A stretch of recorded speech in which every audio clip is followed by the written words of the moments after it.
பார்த்தீங்கன்னா 10லேருந்து 12 கிலோ நான் weight loss பண்ணியிருக்கேன். அதுக்கான வீடியோஸ் தான் இப்போ நம்ம பார்த்துட்டு இருக்கோம். ஃபர்ஸ்ட் வீடியோ வந்து நான் மார்னிங் டயட் ஃபுட் வந்து என்ன சாப்பிடுவேன் அப்படிங்கிறத நான் ஏற்கனவே வீடியோ போட்டிருக்கேன். பார்க்காதீங்க, ரிலேட்டபிள் வீடியோஸில் கொடுக்குறேன், செக் பண்ணி பாருங்கள்.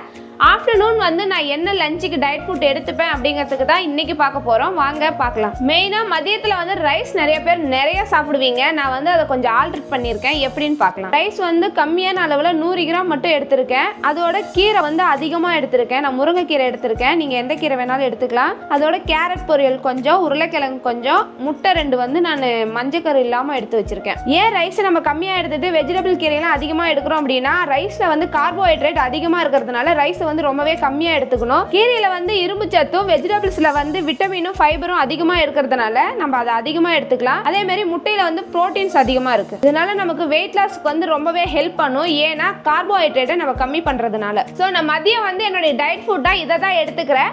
நைட்டு நான் என்ன சாப்பிட்றேன் அப்படிங்கிறது வேணும் அப்படின்னா கமெண்ட்ஸ்ல சொல்லுங்க.